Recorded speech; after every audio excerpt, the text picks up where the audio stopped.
Bam. This is Rob Aldridge, and you're watching the Break It Down show. Yeah, Rob's a musician, and I think you guys are going to love talking to him. The mowers and the hedge trimmers are going right now, so I'm going to shut up and let Rob introduce himself. And Rob, if you would answer this question, tell us about the Northern Alabama music scene. I'm going to shut up and put myself on mute. Well, back in the 60s, Rick Hall was very instrumental in, creating some hits and really there's a lot of black people and white people coming together at a time when that wasn't typical, and especially in an area where it wasn't typical. And it's the history runs deep, and it's an amazing place to live. They made that movie about it, Muscle Shoals, a few years back, and really the history is great and a lot of fun to learn about, but there's a lot of great stuff currently happening as well. I wish they'd make a sequel. When you talk about Muscle Shoals, can you give us just a little bit of a background? I mean, because it's one thing to say, black and white folks playing together. This is Alabama we're talking about in the 60s, 70s. We made beautiful music as a nation during that time. Yeah. So we kind of only see the negative sides of things, but there was real progress being made. Yeah, for sure. And, you had guys like Otis Redding and Wilson Pickett and, guys like that come through. Aretha recorded here. And it's really, the funny thing is a lot of those guys that played on those records, the Swampers is, that line in the Leonard Skinner song, Sweet Home Alabama, they were referring to the studio musicians that were here, David Hood and, Spooner Oldham, Barry Beckett and those guys, and it got Jimmy Johnson and, but they were white guys, and they were, not particularly, cool white guys necessarily. I mean, I think they're awesome, but at the time, it was kind of shocking for a black artist to come in and, have some white dudes be so funky and soulful and do such great work.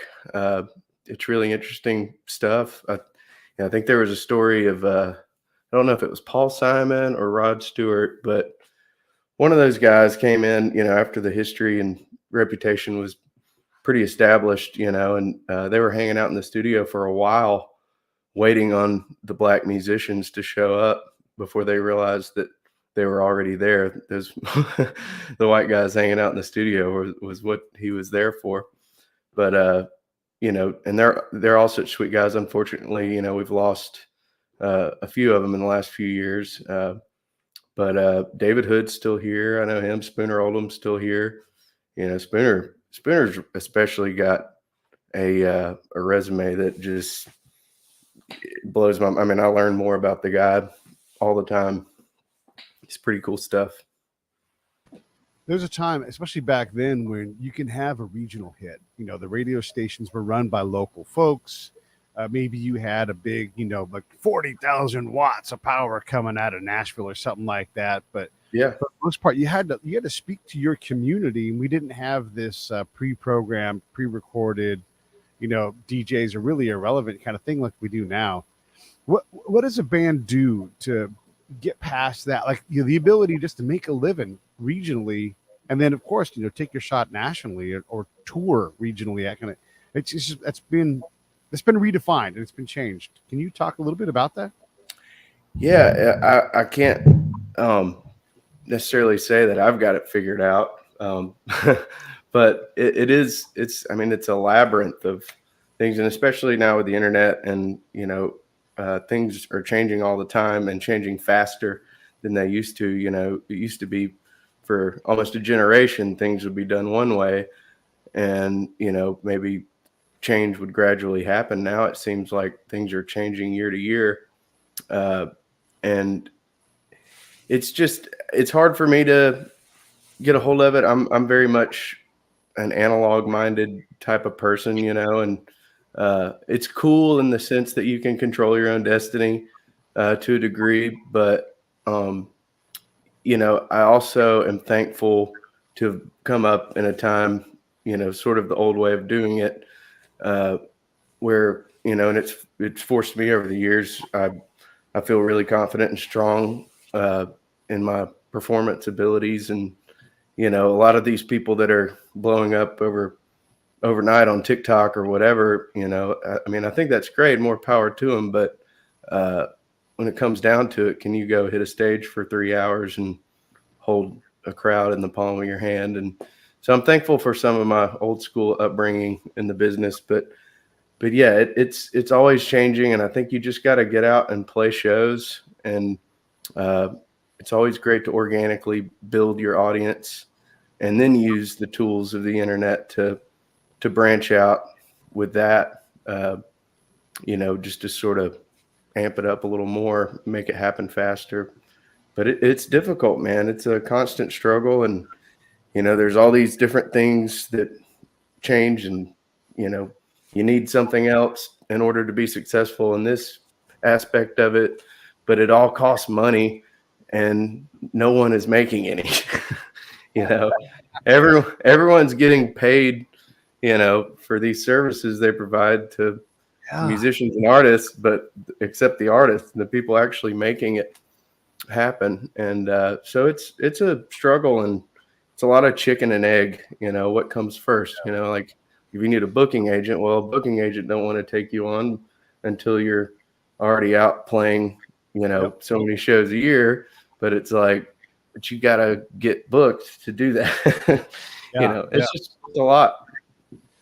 It's the same thing in our field. Anybody can start a podcast literally with your phone, and you don't have to even do that. You can just make a TikTok video. And matter of fact, if it's less than a minute long, all the better. We'll push you in front of someone who spent hours to craft a song, and that's the marketplace that we're in. And you're right. Everybody's always telling me that I need to go. Matter of fact, yesterday, Amazon Music said, hey, we love your podcast, which is, it's BS because it's a form letter. And here are some tools how you can promote Amazon Music on your website. And I'm like, well, why? And I wrote a letter back because you're like, it's the outreach person. And so I reach back and I go, hey, I'm reaching back. And nothing bad about Amazon, but you're asking me to promote your site. I get paid for that. Mm-hmm. I mean, that's you want to use my podcast to bring people into your store. Well, that costs money. Yeah. Yes. I'm not inclined to help you. Well, yeah, I can optimize for Alexa. Maybe I'll do that because there's some point in that. I'm not going to push anybody. Listen, if you're watching my show right now, the best place right now today to watch it is on Amazon. Go to Amazon. I'm not sorry. It's YouTube. Go to YouTube. Amazon's fine. Go listen there. But I don't make any money from that, right? And so they want me to promote their product. They want me to bring people to their store. But when I look and you have the chance to maybe be featured on our Instagram page, and then I go to the Instagram page, and there are as many followers basically as I have. They don't even have 10,000 followers on the Amazon, feature page, and they don't say, "Here's how you do it and get featured." They just say maybe, like I'm going to spend however much time it takes to fill this thing out. And I don't mean to be salty, but I'm illustrating for the audience, like, all these people want your attention and time. Everybody's going to give you more to do. You're like, I didn't get into playing the guitar to go on to TikTok. God bless. Go to TikTok and make all the money you want. Make videos there and everything. But you want to make beautiful music. I want you to be an analog dude. Yeah. I mean, and I know people that, handling things like TikTok and keeping your Instagram up to date and and they generate genuine, funny, good content, on a consistent basis, but they're wired that way, and I'm not. And and so then and I feel like when you start trying to force that, I don't think it's going to go over well anyway, because it seems disingenuous, and it's like, I'd rather be authentic, and feel comfortable doing something like that before, rather than force it.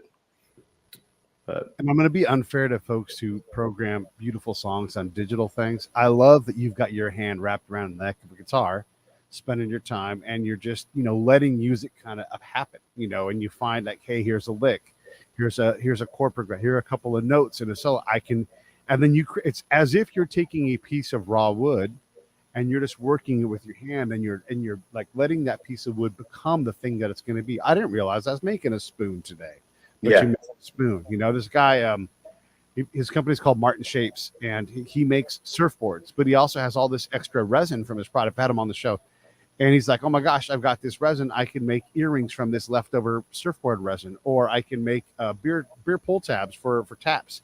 And so he makes all these things, and he doesn't know what it's going to be. He just knows that these things that were almost a surfboard, they're still valuable. And if I'm going to make these things and sell them on Etsy, I got all kinds of time for folks like you guys who take something that doesn't exist and you make it out of thin air. Yeah, I mean, and I channel my artistic, stuff in a lot of different ways as well. I do a lot of artwork, and I did the cover of the record that we just put out, and I do my own posters and stuff. But it's like all this stuff, it's easy for me to do it. That's an easier way for me to self-promote, because it's like it's still connected in my brain to the music as well in some weird way, so who better to capture the vibe of what I'm going for musically, as far as making a picture, an image, than me, and I wonder too, if a lot more people are capable of that and just haven't, given a chance to tap into it. But it really is all very much a synergistic thing happening, with the different mediums of art. But as far as songwriting and stuff goes, I mean, yeah, I can't even remember a time where my brain wouldn't just check out and start writing songs. It's not so much a conscious effort, the revision and the effort put into shaping it down into what I want it to be is very much work that, I've had to perfect over the years. But as far as writing a song goes, I don't know that part of it. I couldn't get away from it if I tried. Sometimes that's not a gift. I mean, it's a gift, but sometimes it's you need some peace and quiet. And I think we've had Sly Stone on the show, and I think he suffers from this because he's got this just fountain of music that will always flow through him. And over the years, drugs, whatever mental problems he might have, probably eroded his ability to really reliably produce something. It doesn't stop the flow, though, right? And so there's just a constant genius machine, and then he's is he up to the capacity to get it out of him in a way that's healthy? And that's proven to be a struggle for him throughout his life. It's definitely something my wife's had to learn to deal with, as far as me listening to her. I always go back to the movie Walk Hard, where Dewey Cox and his wife are arguing. He starts looking off like, "Don't you dare write a song right now, Dewey." That part probably resonated with me more than any other part of that movie, because I mean, that's me to a T. I'll just check out. My eyes will just glaze over, and I don't know what's happening around me. That's like John Denver goes out and gets into a big old argument with his wife, probably hits her in the face, and then writes a beautiful song for her on the ski lift. And like, we find a different path. But music comes out of all of these things: conflict. Oh yeah, struggle, you've lost a friend, to a drug overdose. I mean, these things.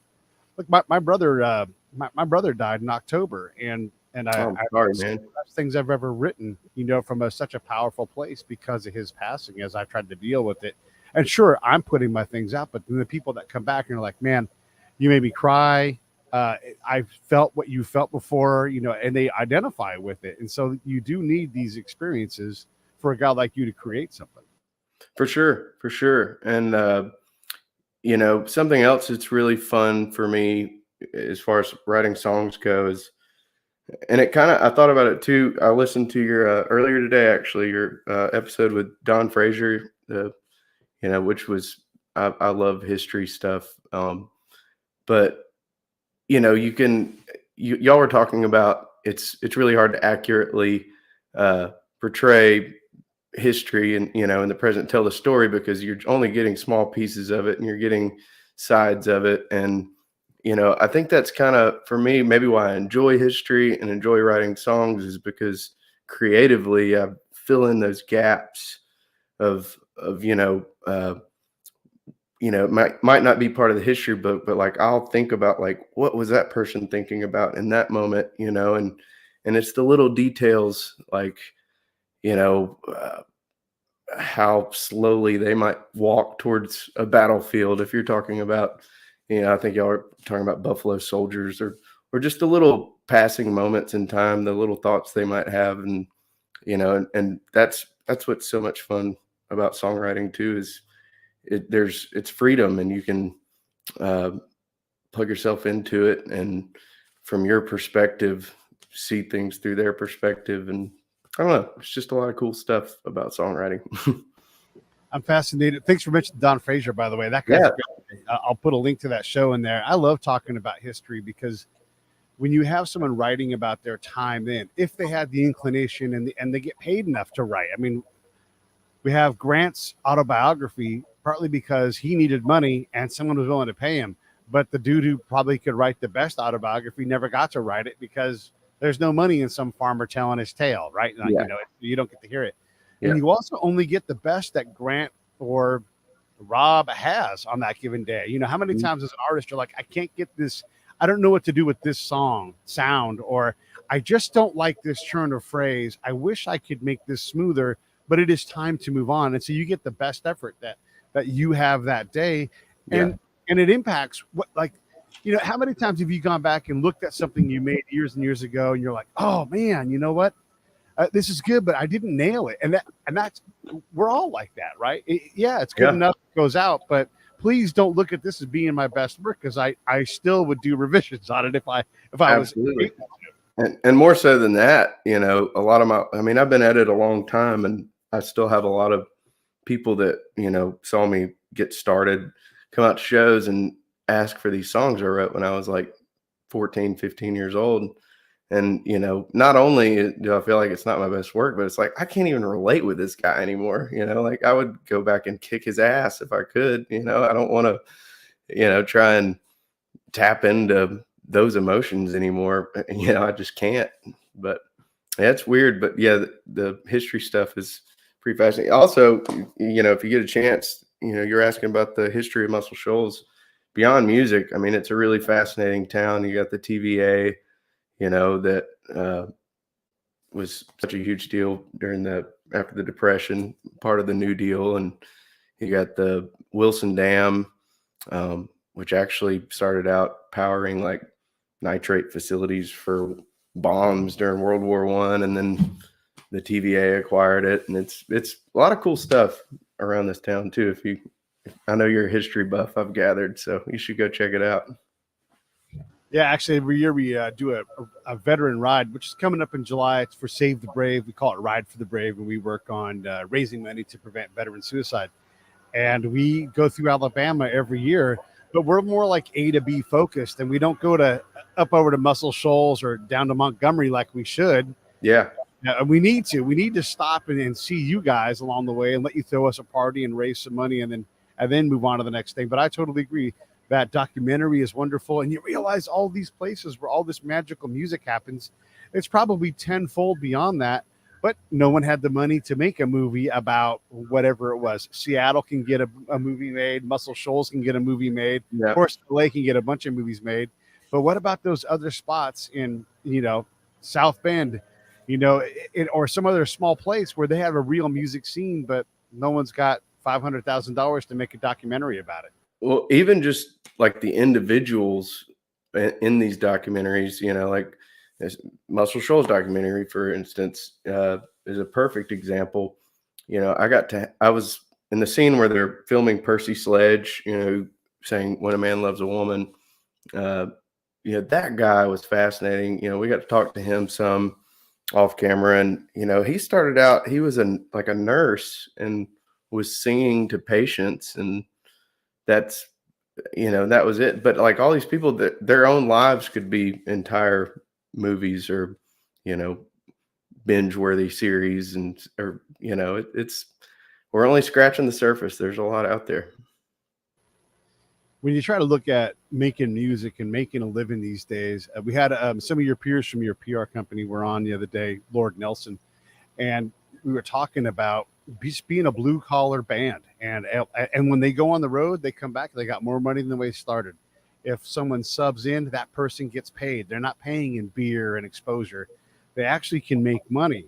Now, it's not $500,000 a year per person, right? But they're actually able to hire a PR firm, for example. These things, these are echelons above, like, we're getting started and just playing any bar that will take us. They say no to gigs because it's like, hey, we don't have to say yes to everything. We've reached this level, and they're available, but they also know what they're worth. What are your thoughts on that overall thing? And how do you see your work and your band doing that?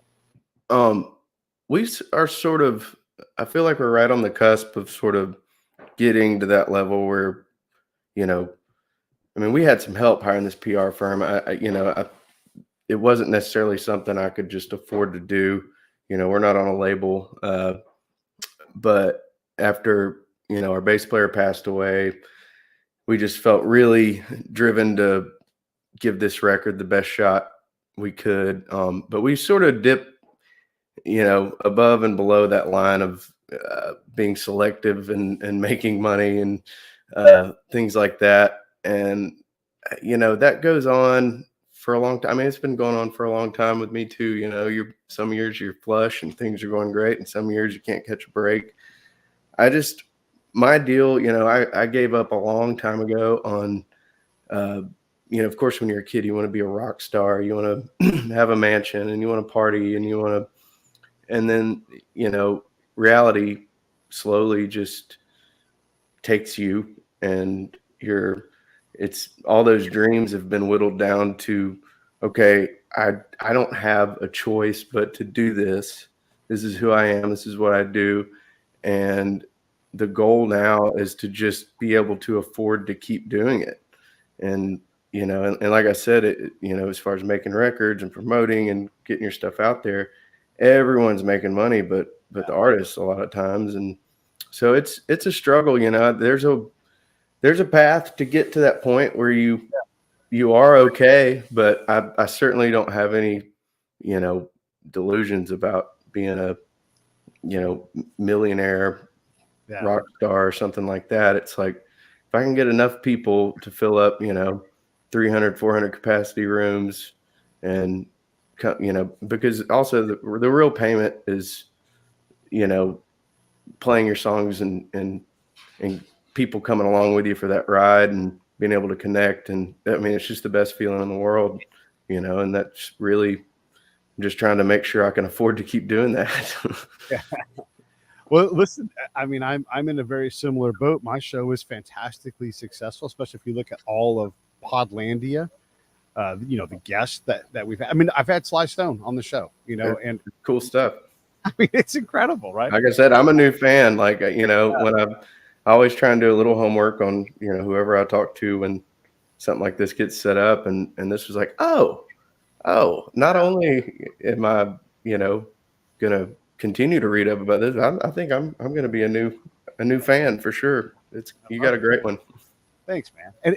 And the thing is, like, as you try to do these things, you wait for these moments. And in the meantime, and I know you'll resonate with this, my life is so incredibly fulfilling. Yes, I would love to. And everybody's like, you're on the cusp, you're going to break out. Don't worry about the money. In the meantime, I have to worry about the money because, you need enough to get by. And even if I doubled my income today, I'd still need to double it again to really get to a real pile of money.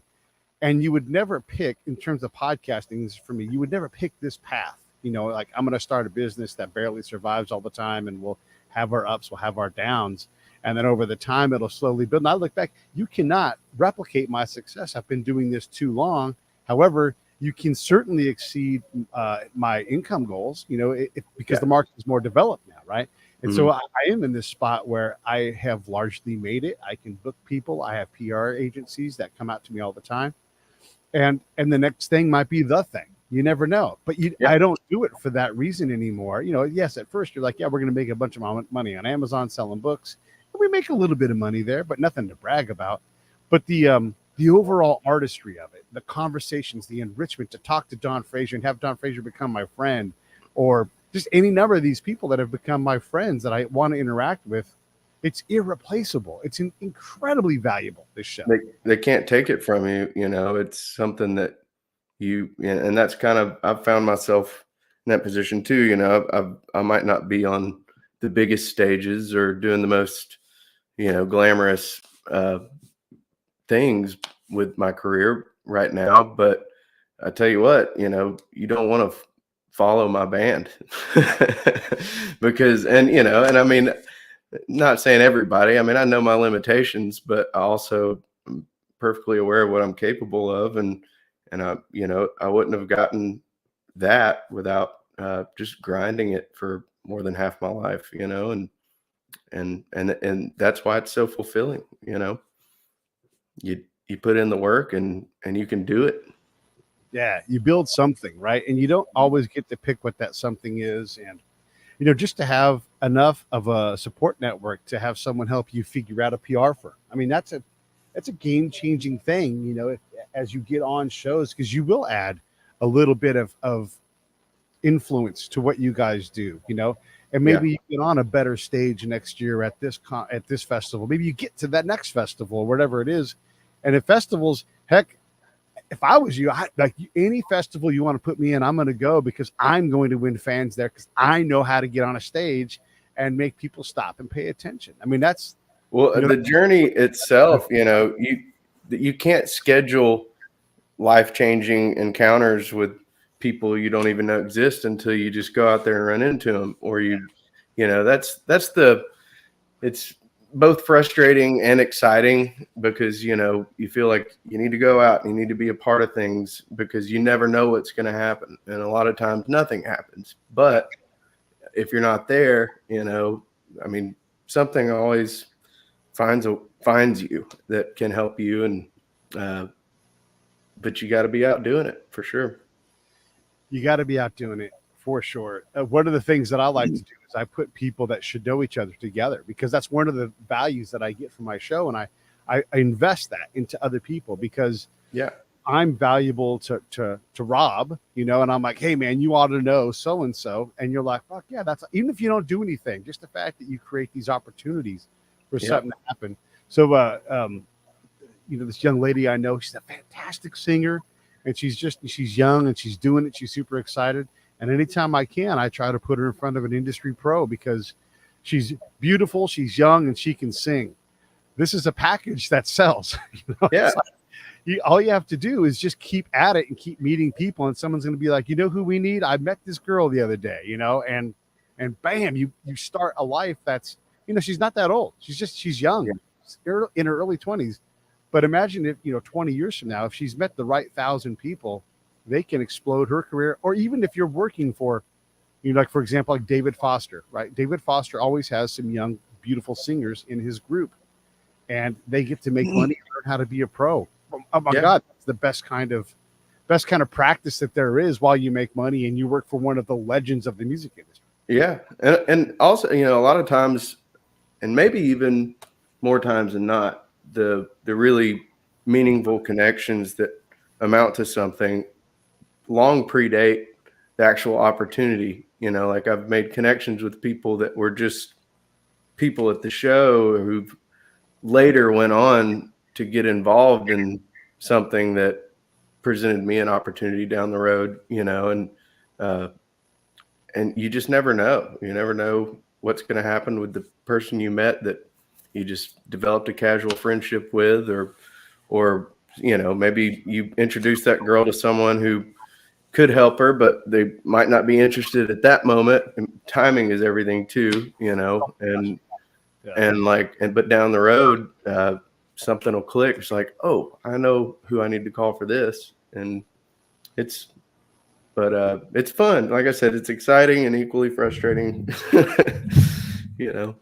But you're also not working at Walmart. You're not forced to, do something that is not your thing. Like, okay, it's one thing to work and create revenue to do the thing that you love, but and not be sure what it is or whatever. What you love. So no matter what else you're doing, your main effort is right here where it needs to be. Throwing up on a wall, or, writing songs. And that is, again, this is where we're so far ahead of our peers in life, where I know that I am great at this. I know that this does things for other people.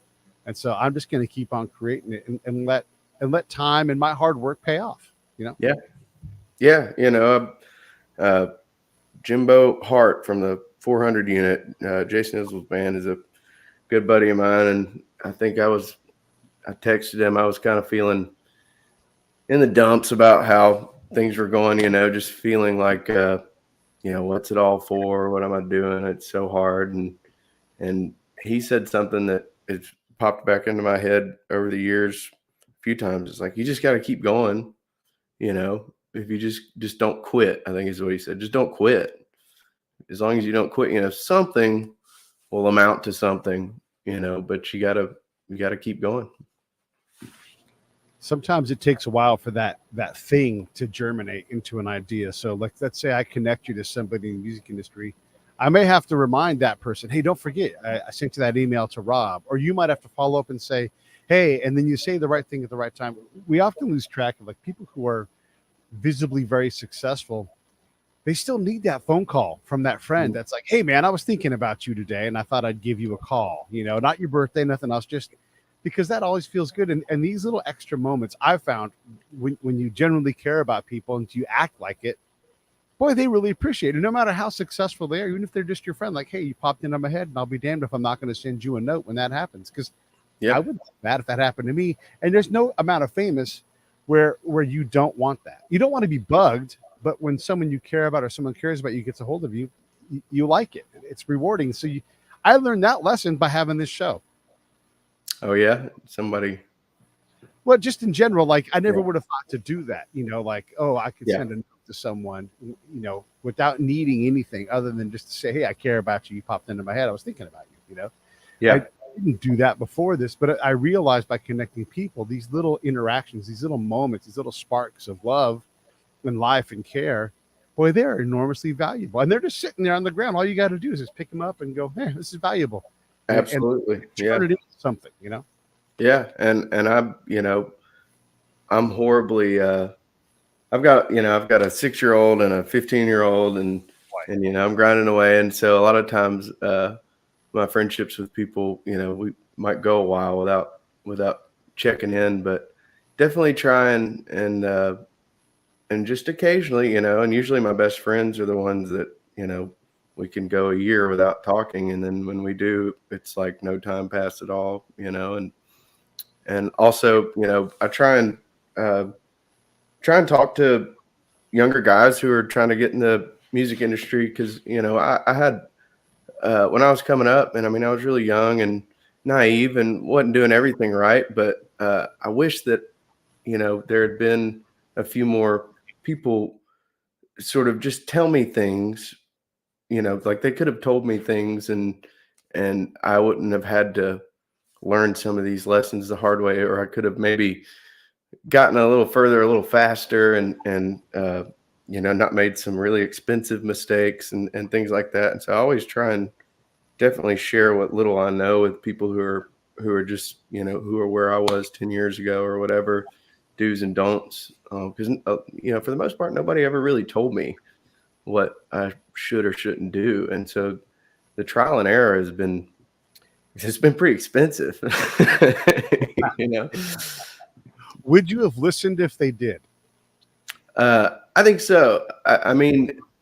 Because, unless they were telling me to do something that just wasn't me, I really wanted, I've always really just been curious about it. I like to, but, a lot of the stuff with the music industry, it seems like, I want to know how things work, but it's like, where do you even look? Where do you even go to find out, and so inevitably I just keep pushing ahead until, you'll fuck around and find out. The other side of that thing, when you get advice thrown at you, everybody has great intention, but one of the things that people tend to do, at least for my end, the podcast side of it, is they will give me more work to do. I don't want for work, and everybody's got their patent solution. You're like, okay, I understand that you believe that this worked and maybe this worked for that person. And it's everything. It's like do more, do less, do it better, do it, whatever it is, right? All these different versions of the same thing. And I'm like, that none of this is helping my specific thing. It is helpful, but I can't do every single bit of help. It's like when you go to if you go to a golf convention, where they're selling all the golf products. If you did every single thing in that room, you would shoot a number that was below zero because everybody can give you a stroke back, you know? And it doesn't work that way. So you have to, at some point, find your own formula. And you do have to try a lot of things. So you have to make mistakes to get through the process. Yeah. Those mistakes are expensive. But then again, how else are you going to learn, right? Someone can provide you the solution right now and say, here's $100,000. I promise that you'll have a gold record at the end of the year. Well, now I have a different problem to solve. Now I've got $100,000 problem I've got to go deal with. Yeah. And the whole thing, I want to say this too, and then I'm going to shut up.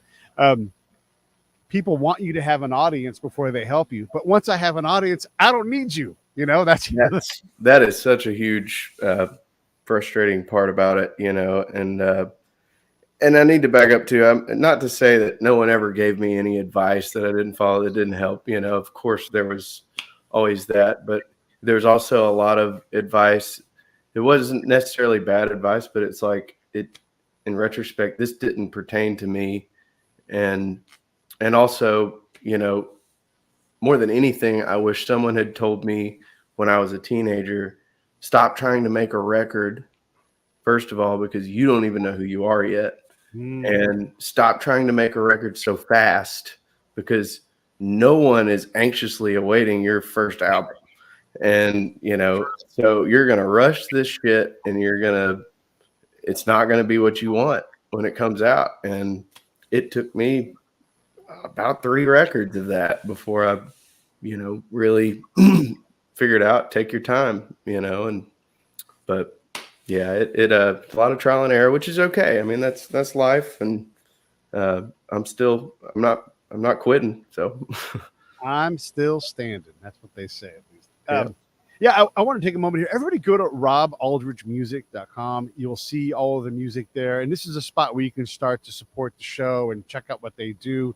And just, whatever you listen on Spotify or Amazon Music or wherever it is that you go to listen, these are look, if you have your favorite bands and they're giant successful, make sure you put some money in those pockets.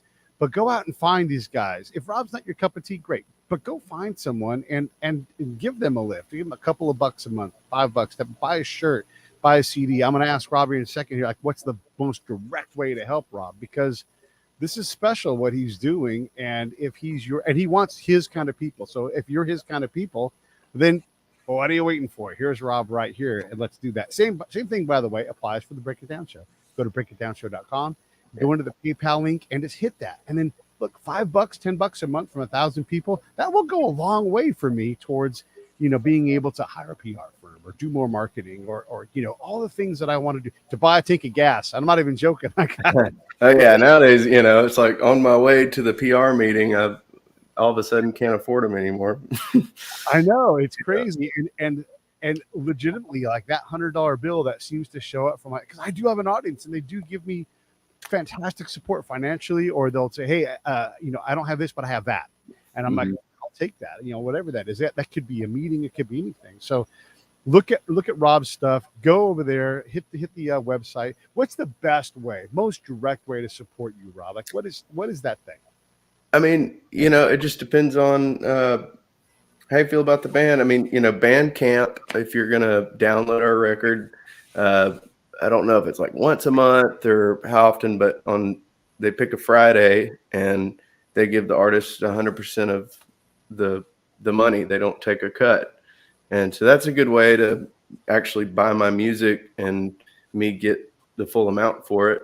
But any band, people don't understand how what a headache merch is for guys at my level. It's really expensive to make it happen, and you feel so naked when you're at a show, and you're, especially if you're on a bill with somebody who's got like this big extravagant merch table, and all you've got left are like smalls and triple XLs, and and you can't, and you're just sitting there, or you stop bringing merch because no one ever buys it, and then I don't know. Then the day you don't bring it with you, somebody comes up to you and it's like, you should have merch. I would buy something, but definitely go if you see a band with merch, go buy their damn merch. And and really, I probably make as much money from tips as I do anything, because just somebody who can and is able, don't, if you can't tip somebody, then don't do it. But if you can, oh my God, I've had a few instances of somebody, dropping $100 bill in the tip bucket, and you have no idea how far that can go. You really don't. But it's also that shot from the dark. You're like, holy cow, someone just put $100 bill in here. Like it's just, yeah. I don't care how much money you have. Someone folds up 100 and sticks it in your cup. Yeah, I mean, after expenses, I might not even be making $100 after the gig, Right, So I mean, you might double what I make that night, and I mean, and that's just huge. And usually, a lot of people are do live streams and stuff, and have like a Venmo or a PayPal, and go in there and throw them a few bucks, like you were saying. It's a huge thing. I had to do a lot of those live streams during the pandemic, and oh my God, man, it's rough. It was really cool at first because I'm just like in my house playing music, and then I had this money in my account. But after a while, it's like you're not playing for anyone. You don't have that connection. It's soul sucking. But it was survival mode, and I was very fortunate to have a few angels out there just toss me a bone during a really rough time. Yeah, God bless them. I love the angels, the folks like that. One of the things I do is if and I'm not made out of money by any means, but I try to extend this gratitude to other folks too. But if I go out and the bill's small enough, I just make the tip 100%. Yeah.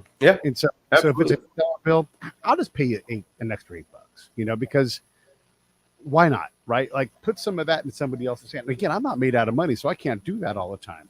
But why not? If it's $100 bill, you know what? I've got $200, and I bet you could use this $100 that I have. And maybe I'm too generous, but I do try to do these things, and I try to support the bands and the acts, and I don't let a lot of subscriptions that I have for things linger if I'm not using them. I turn them off, and that money right there, that $100 that someone's wasting a month on something they don't even use, man, turn around and throw Rob 5 of it. Whatever.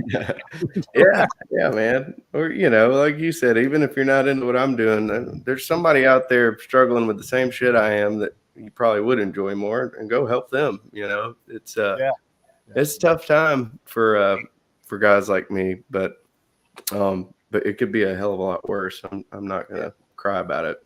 Well, the thing I love about what you're doing is that you work at it. This isn't like, hey, why haven't I made it yet? You're like, no, I'm working hard. This will get figured out, and we get it. Sometimes we're flush, sometimes we're thin, but you're also not afraid of the hard work. That's one of the things I always say, like about the podcast, is if you have any doubt about how much I work, come on and hang out with me for 4 or 5 days. And then you're like, leave me the hell alone. You work too damn hard. Yeah, $15, leave me alone. Bert put a question up here. He feels that rock and roll is dead, and I don't know about that, because rock and roll kind of is what is. Here's how we define rock and roll in this show. When someone shows up to date your daughter, if you're like, no, that person cannot, that's rock and roll, right? Like, so it might be a rapper, it might be somebody else, but if you're uncomfortable with it, it means you are now part of the establishment and the rock and roll. That's how I see it. But okay. More importantly, what are the young acts like? How often do you get to go out and see other acts up there in Alabama and that kind of area?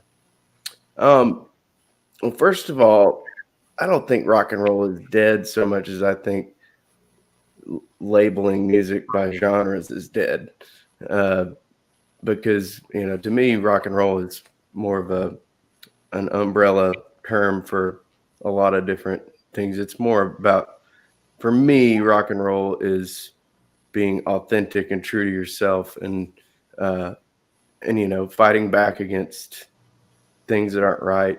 But yeah, I mean, I get out as much as I can. It's been harder. I think it's going to get a little easier. My youngest is getting a little older, and after the pandemic, I kind of became way more of a homebody than I ever was. But I'm venturing out a little more and trying to go catch some bands. There's some really great indie rock bands here in the Shoals. There's a little label here called Single Lock that John Paul White from the Civil Wars and Ben Tanner, who was in the Alabama Shakes, and they've got some cool young rock bands. There's one called The Prescriptions that I think are really cool. And so whenever I can, I try and go catch stuff like that, because it's just really neat to see. I feel like people are just spoon-fed so much stuff, like what they listen to, and I get bored with things really fast. So I do, like, I inherently just need to go and see stuff as much as I can, but it's slowed down a little bit because of my circumstances, but I'm trying to get back out there and do it a little more. Uh-oh, I lost you. That's because I got mute on, sat in an airplane landing. I'm always encouraging folks. They're probably sick of me saying it, but I'm going to keep saying it until you guys all start doing it. Go out and see live stuff. It doesn't have to be Rob, but whatever. We've got it's Orange County, so we've got everything. But we've got the Symphony Hall, and tonight there's an organ concert there. And I if at all possible, I will be there tonight. Yeah, because I love seeing people perform. And we had on my chair back here, right here, that chair, the number one chair violin concert master for the Pacific Symphony, which is Orange County's symphony. That guy plays a $9 million Stradivarius. Just go see it. Just go see the Stradivarius. Yeah. And the people, everybody in that band is an absolute pro. And it is look, maybe orchestra sounds boring to you, but I promise if you begin to develop an appreciation for it, it is not. It is incredible that music that's 200 years old, that was like the only form of live entertainment, really. And it still survives to this day. You will go on a journey in that concert hall. You will. If you willing to appreciate it, live music, please. I've seen some orchestra stuff only a couple times, unfortunately, but it really is.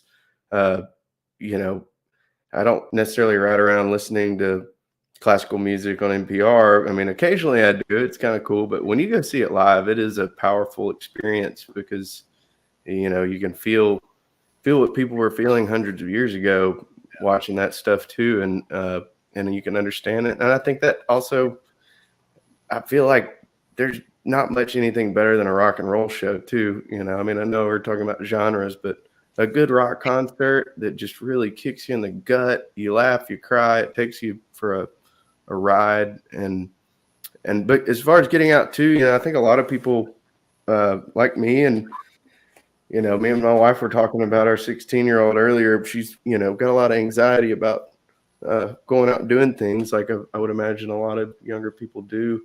There's not much difference in the anxiety over something exciting and the anxiety over dread, but you just get yourself out, get out of your comfort zone, go see some live music, because it only gets easier, and you'll do it more and more from there, because it's just great. It makes you feel good. Yeah, I don't want to minimize the risk of COVID and personal things. We're never doing that, but some of that anxiety is just, it's a habit, and it can be broken for sure. And listen, it's just, you're not going to regret it. You go out to see a show, even if you see a bad show, you got a story. You got a story. You did it. I'm going to tell those guys. You know what I'm going to do in a couple of weeks here, end of April. I'm going to see Dave Chappelle live at the Hollywood Bowl. Oh, hell yeah! I mean, come on. There's no more successful. He's probably the greatest performing comedian of all time. And in the Hollywood Bowl, which is one of the best venues I've ever been to, come on, but you do that by going, I'm going to go see this. And it isn't that much money. It isn't that, I'm not made of money, and I can't do these things all the time, but I can scratch together, $100 and go out and see the show. How about that last special he put out? I mean, I know it ruffled a lot of feathers on both sides of all arguments, it seems like, but I thought it was brilliant. I mean, it's his job, right? Is to get us thinking about stuff and talking about it. And you don't got to agree with them. Go make your own stuff and get Netflix to pay, that's the other thing. When Rolling Stone makes a list of like the most successful or the most whatever, they're setting the bar. You didn't even know they needed a bar there. They're like, here's where it is. And then you're forced to talk about it.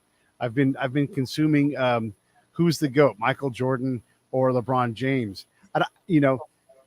I don't know. I don't care, but I can't stop listening to these guys talk about it. And they've set the bar. Maybe it's Wilt Chamberlain. I don't know. Yeah. It could be anybody, but because they started that conversation. So go create your own thing. Go create your own conversation. Go create your own music.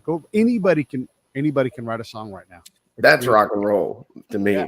That's, pushing boundaries, and it ain't about what kind of guitar you got or how slow or fast a song is. It's, are you pushing? Are you pushing, or are you, just complacent? And I'm not complacent. Yeah. We had Kai from the Lord Nelson Band on just the other day, and we were talking about lyric writing. And one of the things we were mentioning, and I don't know the exact number, but I believe Little Wing by Jimi Hendrix has 70 total words in the song. 70. That's a long paragraph, Yeah. Wayland wrote a song called Storms Never Last. It's got one chorus and one verse. He repeats the chorus 3 times in the song. That's it. Yeah. I was talking about that. Do you remember that band in the late 90s? They were kind of one-hit wonders. They had like one record they're called Fastball. Oh, yeah, I remember that. You remember Fastball? And I can't remember which song it was, but yeah, it's got one short verse, and then they just sing the chorus 3 more times after that. Yeah. But you don't realize it. You're just jamming.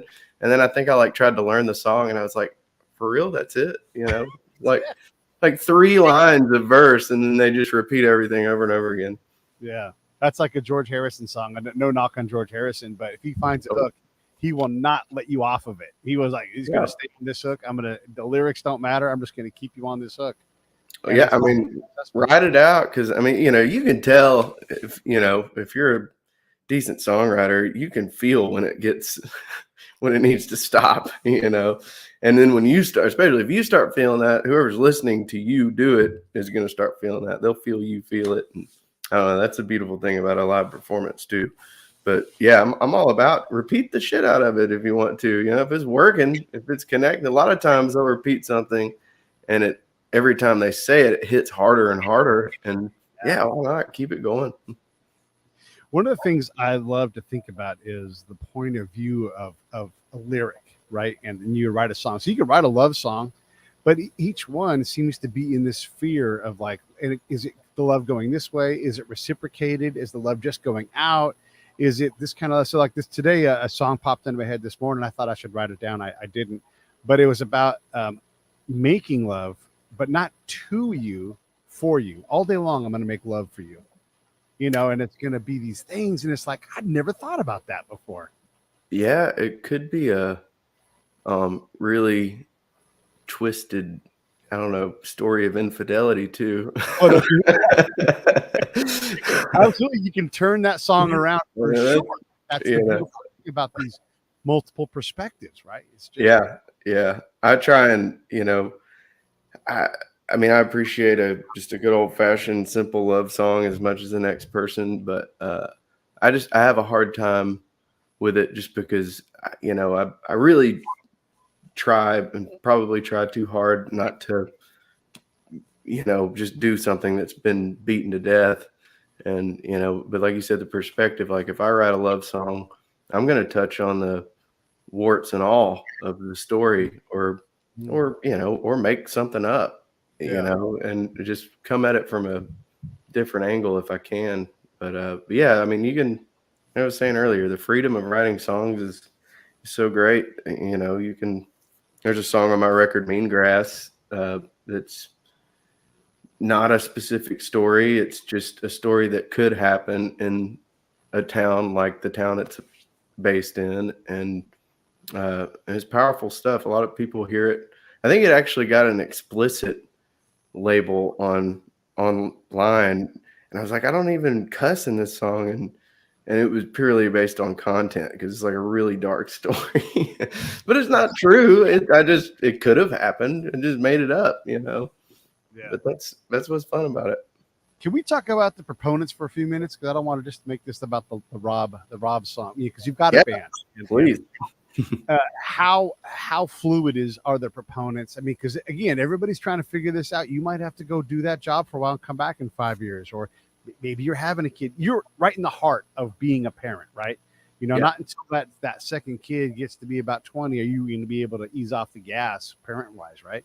So talk about the Proponents. How do you pick them? How do you guys stay together? What do you do? Well, it kind of started with me and Rob Malone, the lead guitar player. I was really young. We've been playing together for about 15 years. He's quite a bit older than I am, but you wouldn't know it. He's like a freaking vampire. He doesn't age. But super brilliant guitar player. I've learned a lot from him over the years, and we kind of started as a duo. And then, Stone came in the fold, and I don't know, we made that first record, and our drummer quit right after it came out. And that sort of turned into a battle that in some ways I feel like we're still trying to recover from, because, it just really pulled the rug out from under us. It's one thing to replace a guitar player or even a singer, but when you've got to replace a member of the rhythm section, it's really tough. And we had really tough songs to learn. Usually a drummer who would be up to the challenge of figuring some of those songs out on that first record were making big bucks with somebody else, and we weren't in a position to do that. So, but yeah, the drummer we have now, he's got a pretty steady job. He does construction stuff. And then, Matt Ross, who replaced Stone, he and God bless him, he's wonderful. And without him, I mean, we were dead in the water. But he's had like a regular day job for 20 years. So, I love the lineup as it is right now. But, if we have to, whatever we have to do to keep going, we're going to do it. Hopefully we can keep going as we are, but, shit happens. One thing that's pretty solid though is me and Rob Malone are both equally dedicated to, seeing this thing through. And that's what's really unfortunate about losing Stone Anderson. He was with us too. We were going to see it all the way to the end. Yeah. And Stone's the guy that you lost along the way. And this is, I don't want to get too deep into this. We'll run out of time, but I do want to touch on it. Angelo Moore, the lead singer from Fishbone's been on the show. And he's like, we all in this industry, you sit on the edge of the blender, and at some point you've got to jump in. Yeah. And you watch your friends jump in, and you're like, oh, you jumped in kind of deep, and you all get nicked up. You all get something back that's not good from this is a hard industry. Yeah. To stand out, to survive, the access to things that you would never have access to before. And if you have any kind of weakness in your game, it can be exploited, right? Look, part of the deal with making it and getting a record contract is knowing that initially the record company is absolutely going to bend you over, right? Because that's how they survive. Is like, yeah, there's going to be 150 of you, and most of you are going to do nothing, with us. And so we're going to take money hard from whoever does make it. And then the next deal, you can get a little more money, right? I mean, that's part of that blender. And it going in. Everybody knows. You might hope it's going to be different for you, but it's not. Yeah. I mean, I don't know if that was a question, but I agree.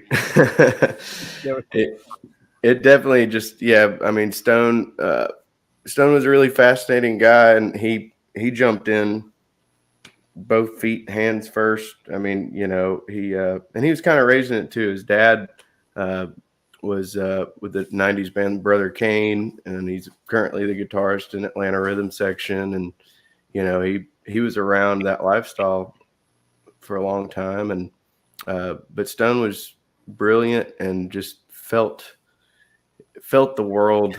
It was just heavier on him than it is on most people. And, not in like a weak way. He took it in, and man, he was so smart too. I mean, I don't know how he had time to do all the shenanigans he did while also becoming so smart. Yeah. But he, unfortunately, we all got nicked up, but it got a hold of him one night. And the really sad thing is how it happened. It really could have been any of us. Right. It was just a pure unfortunate accident kind of thing. He really wasn't even doing anything wrong. I mean, there was drugs involved, but it wasn't like it sounds when you say drug overdose. You know, it was, it shouldn't have happened like it did. Yeah. And these are, these are the things about life, right? It's part of that blade slinging and hitting you too. And it really can be. I mean, how many times he's like, that could have been me, or boy, I could have died right then, or whatever, right? And this innocent decision has these massive consequences, and there before the grace of God go on and on and on with all of these things. They exist because these tragedies exist, and it's just, it's how we grow. My brother passed away in October, and life got real heavy for him as well, and he'd had enough, and I don't blame him for that, because it was real.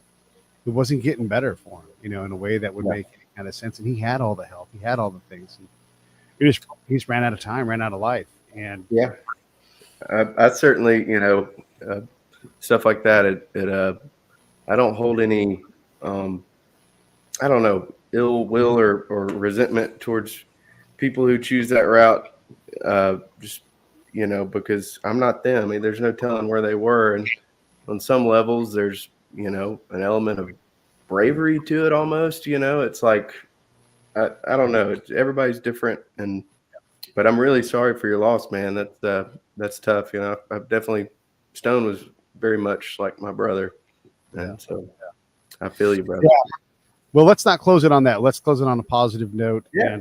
And, I would normally ask you, like, what have you changed since you lost Stones? I know what I've changed since I lost my brother, but let's go a different direction. What's next? What's next for Rob Aldridge and his wonderful music?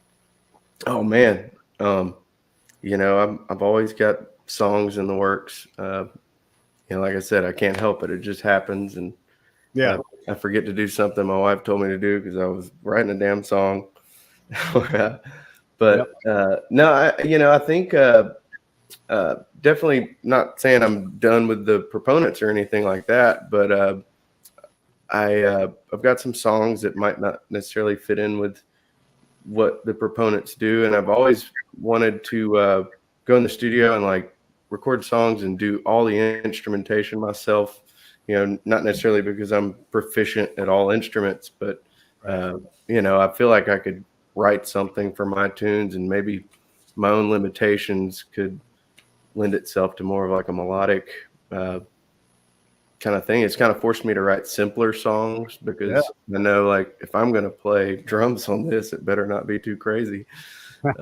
So I really want to try to do that at some point. I mean, who knows when? I'm still trying to recoup some money that, went into this last record for sure. But hopefully it'll be something like that, and I've got a solo EP online as well. If you just look up Rob Aldridge, you should get all that and get the band stuff as well. Yeah. Hey, everybody, go out and see live music. Go see guys like Rob. Go to robaldridge.bandcamp.com. Go to robaldridgemusic.com. Either of those places is a great place to get started. And look, if he's your thing, support it. Super simple, And if the Break It Down show's your thing, support it, whatever it is. All right, Rob, let me turn this thing off. Stand by for one moment. Hey, thanks for watching the show. I really appreciate it. Right here, you can subscribe. Please do that. It makes the show grow. Hit that notification bell so you know which incredible guest is coming up next. Down below is the PayPal link. You can put a small subscription in. That is an enormous help. All that money goes right back into the show. And then right up over here are the next episodes you should listen to, curated by yours truly. Thank you so much